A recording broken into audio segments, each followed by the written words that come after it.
नमस्कार मित्रमैत्रिणींनो, माझ्या चॅनलमध्ये तुमच्या सर्वांचं स्वागत आहे. पण सध्या गणेश पुराणातल्या कथा ऐकत आहोत. त्या श्री गणेशाला मनापासून वंदन करून आपण आपल्या आजच्या म्हणजे 10व्या कथेला सुरुवात करूया. आपण मागच्या 9व्या कथेमध्ये ऐकलं, गृत्समदाची कथा ऐकली, त्याचं त्यांनी कशी गणेश साधना केली ती कथा आपण ऐकली. त्यांनी जिथे गणेश साधना केली त्या जागेचं नाव आहे पुष्कर क्षेत्र, आणि ज्या गणपतीची साधना केली त्या गणपतीच्या मूर्तीचं नाव आहे वरदविनायक. ओके, आता पुढची कथा ऐकूया. गृत्समदानी स्वतः गणेशाचा आशीर्वाद घेतला, साधना केली, आणि नंतर अत्री ऋषी आणि बाकी सर्व महामुनींनी त्याचं श्रेष्ठत्व मान्य केलं.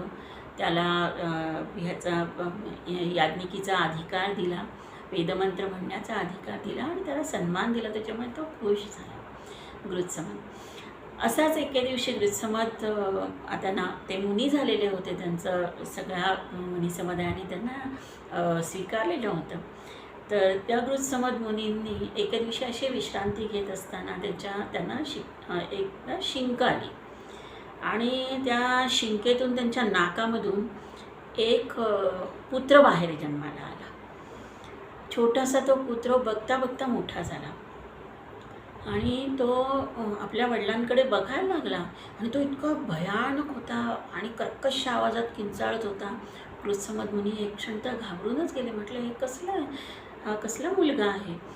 आणि ते म्हणाले, तू कोण आहेस बाबा? तर तो मुलगा म्हणाला की मी तुमचाच मुलगा आहे. तुम्हाला त्रैलोक्याचं ज्ञान आहे, आणि तुम्ही तुमच्या स्वतःच्या मुलाला ओळखलं नाही. तुम्हीच माझे आई आहात आणि बाबा आहात, दोन्ही तुम्हीच आहात. तर तुम्हीच माझा सांभाळ करायचा आहे, तुम्हीच मला मार्गदर्शन करायचं आहे. तर गृत्समद मुनींनी एक क्षण असा डोळे बंद केले, विचार केला, कसला हा राक्षस मुलगा माझ्या पोटी जन्माला आहे. आणि डोळे उघडले तर त्यांना त्याचं रूप इतकं सुंदर दिसलं. खूप छान मुलगा होता, सुंदर डोळे होते, डोक्यावरती मुकुट होता, मेखला होती. तेव्हा एकदम मोहात पडले. ते म्हणाले, हा माझा मुलगा आहे, वाव. आणि तो मुलगा त्यांच्याशी बोलू लागला. तो म्हणाला, मी त्रैलोक्यावर अधिपत्य करणार, राज्य गाजवणार, मी मोठा पराक्रम करणार, वगैरे वगैरे शब्द त्याचे ऐकून तर गृत्समद मुनी आणखीन त्याच्या मोहात पडले, आणि म्हणाले, अरे वा, हा माझा मुलगा आहे. परमेश्वराने किती कृपेने मला हा मुलगा दिला, जो त्रैलोक्यावरती राज्य करेल. मी आता या मुलाला चांगलं शिकवेन. याला मी जसा गणेशाचा मंत्र जपून, मी जसं गणेशाची आराधना करून त्याचा आशीर्वाद प्राप्त केला, तसंच मी त्याला, माझ्या मुलाला हा गणेशाचा मंत्र देऊन त्याची आराधना करून घेईन मी त्याच्याकडून, आणि गणेशाची कृपा त्याच्यावरती होऊ दे, असंच मी परमेश्वराकडे मागणं मागेन.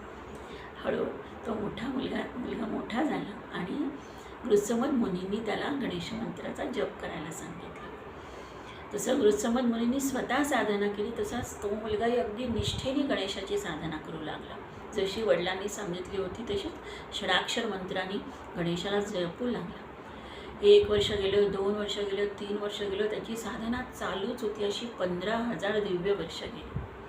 15,000 दिव्य वर्ष गेल्यानंतर गणेश त्याला प्रसन्न झाला. त्याच्यासमोर येऊन उभा राहिला,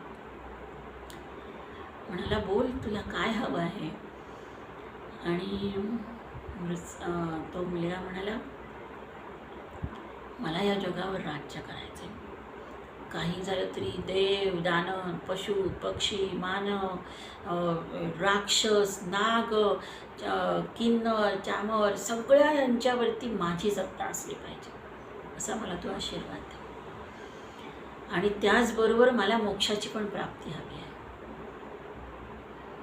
शेवटी हे सगळे भोग भोगून झाले की मग मला तू मोक्ष दे.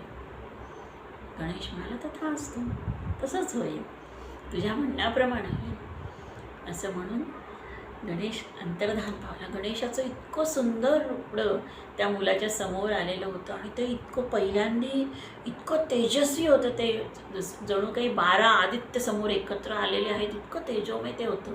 त्यामुळे त्या मुलाला तो गणेश पटकन दिसला नाही. त्यांनी त्या गणेशाला सांगितलं, तू तुझं रूप थोडंसं सौम्य कर, म्हणजे मला ते दिसेल. आणि मग गणेशाने ते सौम्य रूप करून त्याला आपलं दर्शन दिलेलं होतं. आणि ते दर्शन त्या मुलाच्या मनामध्ये इतकं ठसलं, इतका तो त्याला गणेश प्रिय झाला, इतका आवडला. मग त्या गणेशच्या पुढे त्यांनी आपली आराधना केली, आपली मागणी मागितली आणि सांगितलं, मला या त्रैलोक्यावरती राज्य करायचं आहे, काही झालं तरी. गणेश म्हणाले, तथास्तु. गणेश म्हणाला, मी तुला असं करतो, तुझी जी मनीषा आहे ह्याच्यासाठी मी तुला 3 पुरं बनवून देतो.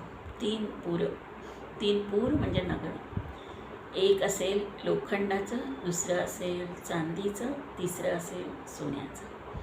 आणि ह्या 3ही पुरांवरती तू राज्य कर आणि जेवढा पाहिजे तेवढा उपभोग घे.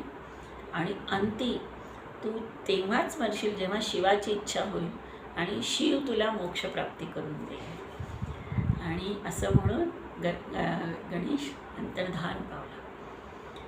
आणि तेव्हापासून ह्या मुलाचं नाव हा 3 पुरांचा अधिपती म्हणून तो त्रिपुरासुर. अशा रीतीने त्रिपुरासुराचा जन्म झाला किंवा उदय झाला असं म्हणता येईल, की जो 3 पुरांचा अधिपती झाला. पुढे काय झालं हे आपण पुढच्या कथेमध्ये बघूया. कशी वाटली कथा नक्की सांगा.